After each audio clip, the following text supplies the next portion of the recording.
30 घंटे के अंदर अंदर फॉलिज का अगर बंदा आपके पास हम ले आए, आप उसकी नस से वो लोथड़ा खींच लेंगे और वो बंदे को फॉलिज नहीं उसकी रिवर्स हो जाएगी। क्या करते हैं डॉक्टर साहब, मैं इंटरवेंशनल रेडियोलॉजिस्ट हूँ।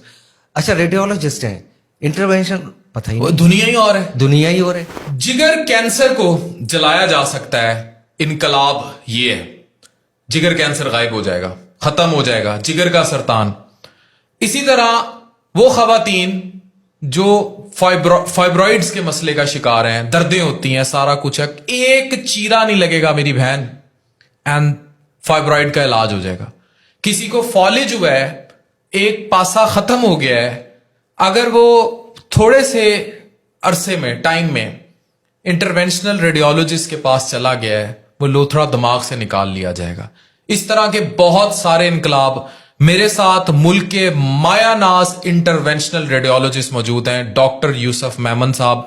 प्रोफेसर साहब से हम पूछेंगे, सर ये मौजे कैसे हैं? एक टीका लगाया, जिगर कैंसर गायब, फाइब्रॉइड चीजें, ये कैसे हो रहा है सब? Thank you very much doctor Afan, आपने मुल्तान बुलाया मुझे और मैं आया हूँ यहाँ पे। बड़ी खुशी हुई आपका टावर देखकर। You are working great job. तो आपने मुझसे पूछा कि ये मुआवजा कैसे है। एक्चुअली मुआवजा इसलिए है डॉक्टर अफान कि हमारी जो मेडिकल जो सोसाइटी है उनकी भी अवेयरनेस काफ़ी कम है, और अनफॉर्चुनेटली ये तो बड़ी आम सी चीज़ है यूरोप और अमेरिका और इन कंट्रीज़ में। और इंटरवेंशनल रेडियोलॉजिस्ट का पता ही नहीं है हमारे मुल्क के अंदर। लोगों को बताते हैं कि आप क्या करते हैं डॉक्टर साहब, मैं इंटरवेंशनल रेडियोलॉजिस्ट हूँ। अच्छा, रेडियोलॉजिस्ट हैं, इंटरवेंशन पता ही नहीं, दुनिया ही और है, दुनिया ही और है। और उसके अंदर तो पूरा हेड टू टो इंटरवेंशन हो रही है, without surgery you are doing a lot of things. ठीक है, उसके अंदर जैसे आपने जिगर का कैंसर का जिक्र किया है, तो हम आर्टरीज के अंदर वही फीमोरल आर्टरी में गए, एक टीका और जिगर का कैंसर गायब, वो गए, उसके अंदर लिवर की वेसल्स के अंदर ट्यूमर की वेसल में गए, वहां जाके उसको एम्बोलाइज कर दिया, कैंसर की दवा दे दी, वो सुगड़ना शुरू हो गया, उसकी लाइफ बढ़ गई यार। 6 months उसकी एवरेज लाइफ है, ना करो कुछ तो then he can live for years. Cancer गायब हो जाए तो फिर जिंदगी पूरी। इसी तरह माइक्रोवेव है, RFA परक्यूटेनियसली अल्ट्रासाउंड गाइडेड, हमने नीडल डाली उस ट्यूमर में, उसको जला के खत्म कर दिया। अच्छा सर, फाइब्रॉइड्स के खवातीन को दर्दें भी होती हैं, सारा कुछ होता है, इतने बड़े बड़े ऑपरेशन होते हैं, दाइयां माइयां पेट फूट काट के सारी जिंदगी के लिए बांझपन भी कर देती हैं, अजाब डाल देती हैं खवातीन को। ये भी आप एक सुई डालेंगे और उसमें उसको वो कर देंगे, और क्या करेंगे? उसका भी दो तरीके। वही फीमोरल आर्टरी में गए हम, वेसल के जरिए जाके यूट्राइन आर्टरी को एंगेज किया बायोलेटरली, और उसको एक एम्बोलिक एजेंट्स आते हैं वो हमने इन्फ्यूज कर दिए बाहर से। वो इन्फ्यूज किए, जो यूट्राइन आर्टरी सप्लाई कर रही है फाइब्राइड को खून, जब उसकी नरिशमेंट बंद कर देंगे आप, तो वो खुद ही सुकड़ना भी शुरू हो जाएगा और छोटा भी होना शुरू हो जाएगा, और आहिस्ता आहिस्ता वो छोटी छोटी गुठलियां रह जाएंगी, बाकी चीजें खत्म। उसे मेनोरेजिया है, ब्लीडिंग बहुत ज्यादा हो रही है, उसकी वजह से उसकी लाइफ डिस्टर्बेंस है, क्वालिटी ऑफ लाइफ नहीं रही है, और वो अनमेरिड है, वो यूट्रस निकालने के लिए कहते हैं उसको क्या होगा उस औरत का? बांझ हो जाएगी, लेकिन एक टीका बचा लेगा, एक टीका बचा लेगा, उसका यूट्रस बच जाएगा। और इस तरह से कुछ मैरिड वुमेन आती है जिसकी मिसकैरेज हो जाती है ड्यू टू फाइब्रॉइड्स, कि बच्चा गिर जाता है, वो बच्चा होता नहीं है, तो ऐसे लोगों की प्रेगनेंसी के चांसेस भी 30 to 40% बढ़ जाते हैं, बढ़ जाएंगे। बांझपन खत्म हो गया ना, एक टीका और बांझपन खत्म। तो ये एक वाकई एक मौजूदा है पाकिस्तान जैसे मुल्क के लिए, बट अवेयरनेस नहीं है। यानी फाइब्रॉइड्स की वजह से जो खवातीन परेशान है, अगर अभी जाहिर है उन्होंने अगर फैमिली कंप्लीट करनी है तो वो बांझ नहीं होंगी फाइब्रॉइड्स की वजह से। और दूसरा ये कि फाइब्रॉइड्स की वजह से दर्दों और उनका भी शिकार है, तो इलाज है विदाउट सर्जरी, विदाउट नो चीरा।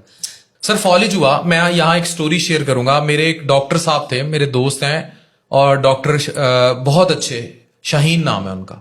और डॉक्टर, उनको ये हुआ था कि वो हॉस्पिटल से ER ड्यूटी करके निकले तो उनको एकदम फॉलिज का अटैक हुआ, गिर गए।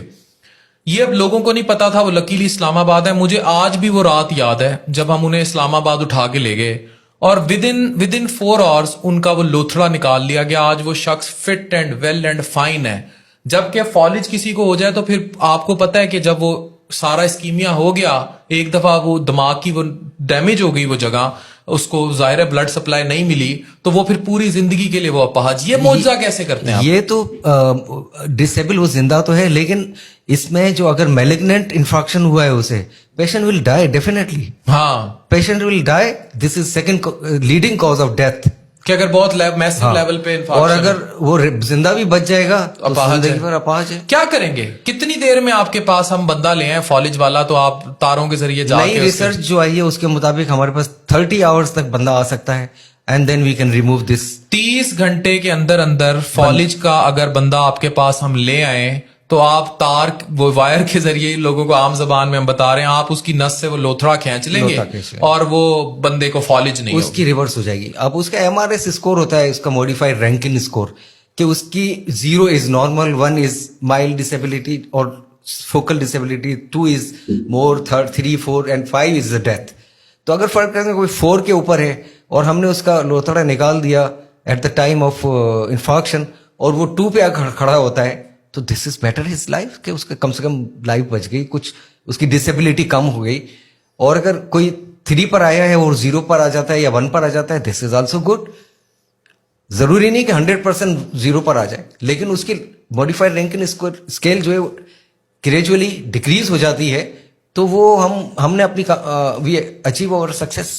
अच्छा सर, आप पाकिस्तान में उन पहले लोगों में जिन्होंने न्यूरो की आईआर में काम किया और माशाल्लाह आपने बाहर से डिग्रियां जी, मिली मैं हैं। अभी यूरोप से, प्राग से मैंने अभी डिप्लोमा किया है। अच्छा, इसको कहते हैं एक्समेंट, इसमें क्या, European examination in minimal invasive neurotherapy, तो ये मैं करके आया हूँ। तो सर ये न्यूरो में क्या क्या कर सकते हैं, यानी न्यूरोलॉजिकली जो अच्छा, ये तो आपने फालिज का जिक्र किया ना, ब्लीड हो जाती है ब्रेन में, हेमरेज हो गया। हेमरेज हो गई, कहते हैं ना हेमरेज हो गई, ब्लीड हो गया, तो उसकी भी यही है कि हम वेसल्स के जरिए जाकर वहां पर वेसल जो रप्चर होती है, जो फटी हुई नाड़ है उसे बंद कर देंगे। उस नाड़ को नहीं करते, उस नाड़ के ऊपर एन्यूरिज्म बना हुआ होता है, गुब्बारा की तरह फुली हुई होती है। अच्छा, बिल्कुल। उस गुब्बारे के अंदर कॉइल करके उसको हम बंद कर देते हैं और बाकी अच्छा, जो सही। नॉर्मल वेसल Aneurysm खुली को, रहती है। अच्छा, बिल्कुल ठीक, इसी तरह एवीएम होते हैं ब्रेन के अंदर, उनको वेसल्स के जरिए जाके एम्बुलाइज कर देते हैं। सही है। इसी तरह जो आपका जो दूसरे कॉज होते हैं, एवी फिस्टुला होते हैं या ड्यूरल फिस्टुला होते हैं या मेनिंजियोमा होते हैं, बड़े बड़े मेनिंजियोमा हैं, हाँ, लोगों को मसले तो वो ब्रेन खोल के वो